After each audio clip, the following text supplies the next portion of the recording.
Stop whatever you're doing right now and pay close attention, because I'm not here to talk about politics, CNN, or Fox News. I'm here to show you something most people are completely ignoring.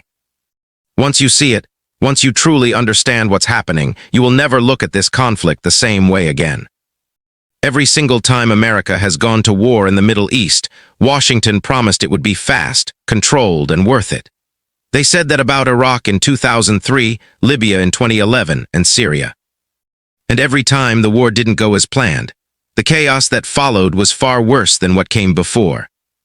Now we're standing at the edge of something far more dangerous than all those wars combined.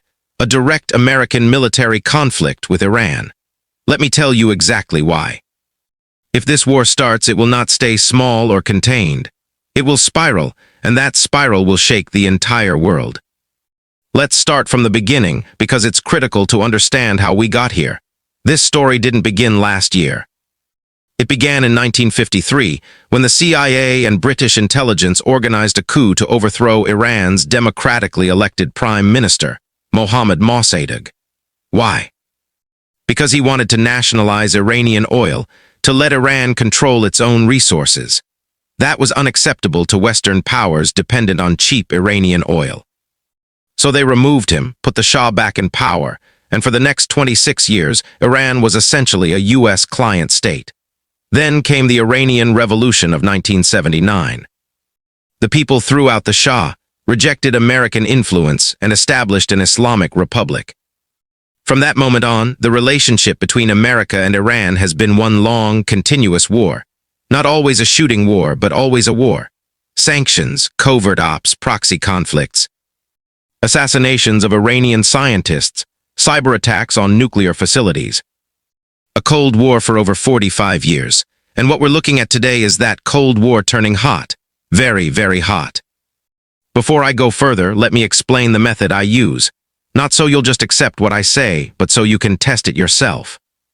First, I look at structural reality, the deep, unchangeable facts about geography, population, and economics. Second, I look at real incentives, not public statements, but what players actually want when you strip away propaganda and follow the money and power. Third, I look at historical patterns, because while history doesn't repeat exactly, human beings and empires make the same mistakes over and over. Now let's apply this to the question, what happens if America attacks Iran? Start with structural reality, and here's something most Western media completely fails to appreciate. Iran is not Iraq. Say that again, Iran is not Iraq. Iraq in 2003 was a country devastated by 12 years of crippling sanctions. A military bombed back to the Stone Age in 1991. A dictator who alienated half his own population. Iraq fell in 3 weeks because it was already broken.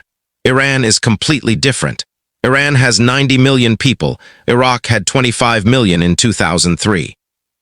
Iran is 4 times the size of Iraq, mountainous, with diverse terrain, and a military that has spent 25 years preparing specifically for an American ground invasion. Not 25 months, 25 years. They've built underground bases inside mountains that U.S. satellites can't fully map. They've dispersed weapons manufacturing across hundreds of hidden factories. They've developed drone technology for asymmetric warfare and trained a generation to fight guerrilla style, the way that has defeated every empire that tried to control this region. And here's the crucial part about the Iranian population.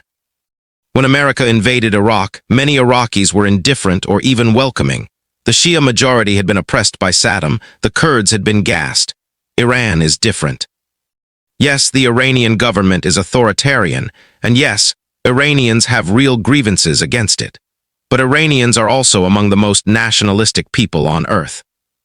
They have 2,500 years of continuous civilization, Cyrus the Great, the Persian Empire. When a foreign army crosses into Iran, historical evidence is clear. The population unifies, internal divisions disappear.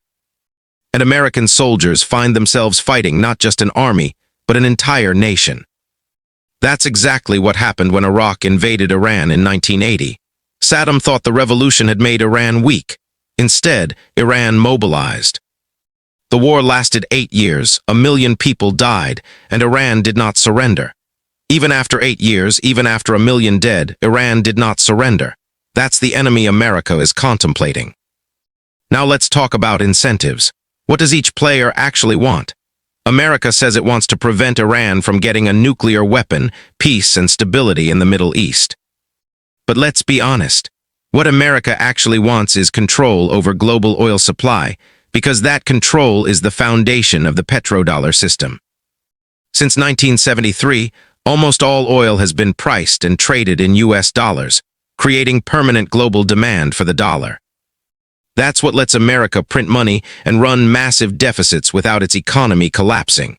Without the petrodollar, America loses the financial foundation of its empire. That's the real reason for US military bases throughout the Gulf and war after war in the region. Not because Americans are evil. Most are good people who believe their government fights for freedom, but because the structural reality is a war for the economic survival of the American empire. And Iran, sitting at the Strait of Hormuz, the choke point for 20% of the world's oil, is the single greatest threat to that system. What does Iran want? Survival. That's the most fundamental thing. Iran watched what America did to countries that gave up their weapons programs. Gaddafi in Libya gave up his nuclear program in 2003, cooperated with the US, opened his country to Western business. 8 years later, NATO bombed Libya, and he was dragged into the street and killed. Saddam Hussein had no weapons of mass destruction in 2003. America invaded anyway, and he was hanged. Iran drew a logical conclusion. The only real security guarantee is the ability to defend yourself. So Iran has been building that ability, not just nuclear, but missile, drone, and proxy networks across Iraq, Syria, Lebanon, Yemen. A defensive architecture designed to make an American attack as painful as possible. Beyond survival, Iran wants recognition as a legitimate regional power, an end to crushing sanctions, and the Strait of Hormuz as a permanent instrument of leverage. What does Israel want? Israel isn't just defending itself, it's auditioning for a much larger role. The current leadership's strategic vision is to position Israel as the dominant military and intelligence power in the Middle East as American power declines. Israel is showing the global elite that it's willing to fight, that it has unity and strategic capability, and that it can be the reliable muscle of the global system when America can no longer afford to be. That's a high-stakes bet, and it requires America to fight a war that serves Israeli interests far more than the long-term interests of ordinary American citizens. Now let me show you exactly how this war spirals, because this is where most analysis breaks down. People imagine a bilateral conflict, America versus Iran, 2 players. But this war would be embedded in an entire regional and global architecture of alliances and vulnerabilities. When the shooting starts, all those connections vibrate. Day 1 of serious U.S. military strikes on Iran. Within hours, the Houthi movement in Yemen will dramatically escalate attacks on shipping in the Red Sea. They've already demonstrated this capability, disrupting a significant percentage of global trade through one of the world's most critical routes.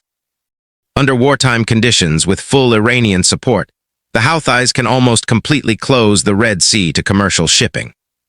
The Red Sea carries 12–15% of global trade. European and Asian economies depend on it. The disruption to global supply chains would be immediate and severe.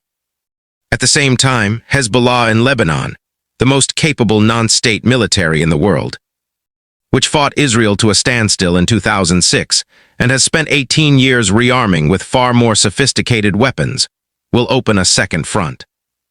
Hezbollah has over 150,000 rockets and missiles aimed at Israel, many precision-guided.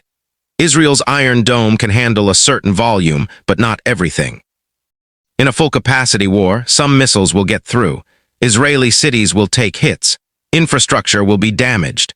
The psychological and political pressure inside Israel will be enormous. In Iraq, Iranian-backed militias, making up a significant portion of Iraqi armed forces, will begin attacking U.S. military bases. There are still American soldiers in Iraq. In wartime, they become targets. America will face a choice: withdraw from Iraq entirely or escalate further by striking Iranian-backed forces inside Iraq. which brings America into direct conflict with the Iraqi state itself. Iraq's government, with significant Iranian influence at its highest levels, will be under enormous pressure to demand American withdrawal. If America refuses, you have an entire second front in a country where America thought the war was long over. Then there's the Strait of Hormuz. Iran has invested massively in its ability to threaten and potentially close this choke point. Anti-ship missiles along the coastline, fast attack boats for swarm attacks, mines, and ballistic missiles aimed at U.S. aircraft carriers. Can Iran permanently close the strait? Probably not. America has the naval power to reopen it eventually. But it doesn't need to be permanently closed to cause catastrophic damage. Even a 20–30% reduction in oil flows sends prices to $150, $180, maybe $200 per barrel. At $200 a barrel, every economy on Earth goes into recession. Food prices spike because fertilizer comes from petroleum. Transport and manufacturing costs spike. The ordinary person in America, Europe, Asia, and Africa feels this war in their wallet and grocery store every single day. And here's where the global dimension becomes critical. China imports about 10 million barrels of oil per day, much of it through the Persian Gulf. Any disruption is a direct attack on the Chinese economy. China has been very clear it will not accept a restructuring of the Middle East that cuts off its energy supply. Russia, with deep ties to Iran and a systematic effort to undermine U.S. power in the region, will see this war as an opportunity, not necessarily to intervene militarily in Iran, but to accelerate every other pressure point on America. More weapons to groups fighting U.S. interests, more diplomatic isolation, more pressure on the dollar through energy deals in non-dollar currencies. America won't just be fighting Iran. It will be fighting in an environment where Russia and China are actively working to ensure it loses. And then there's the question everyone is afraid to ask out loud. What happens to nuclear proliferation if this war starts? Iran has been at the threshold of nuclear capability for years. U.S. and Israeli intelligence both assess that Iran could produce enough enriched uranium for a device in weeks if it chose to. Iran has deliberately held back for geopolitical reasons. But if America launches a full-scale attack, if the Iranian government genuinely believes its survival is at stake, what is the rational calculation? Every rational strategic actor would conclude that the only thing that can deter further escalation is nuclear deterrence. I'm not saying Iran will use a nuclear weapon. The nuclear taboo has held for 80 years, but the pressure to acquire a deterrent will become overwhelming. And here's what makes it even more dangerous. If Iran moves toward nuclear weapons under these circumstances, Saudi Arabia will immediately seek them.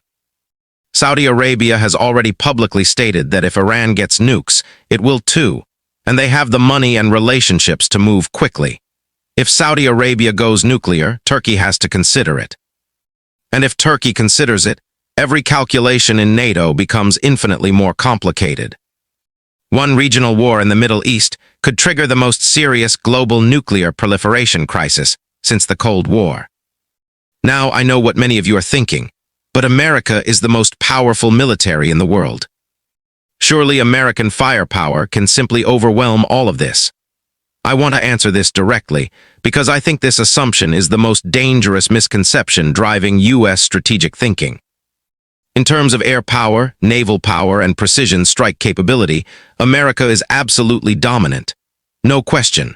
America can destroy targets faster and more precisely than any military in history.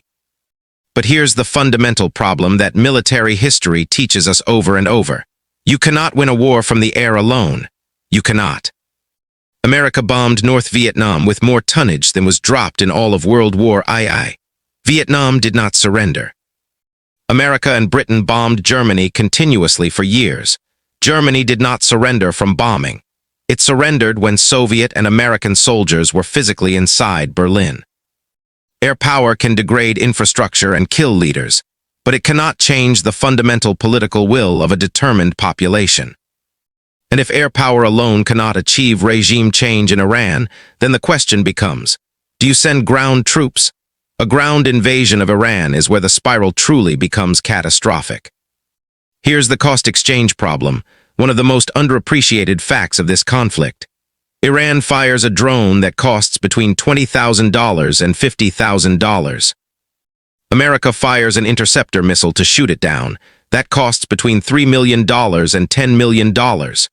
Iran fires these drones in swarms, hundreds at a time, thousands over a sustained campaign. For every dollar Iran spends on offense, America spends $60 to $200 on defense, and America's stockpiles of interceptors are not unlimited.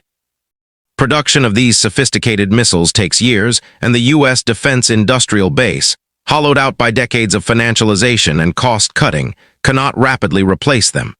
U.S. military commanders have already warned Congress about interceptor shortages. The most powerful military in human history is vulnerable to a cost exchange problem that a much smaller, poorer country has deliberately engineered.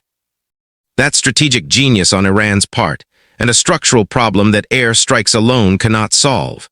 Now let me tell you what happens to America politically and economically if this war drags on. Right now, a significant percentage of the American public does not support a war with Iran, and that number will not go up as the war continues.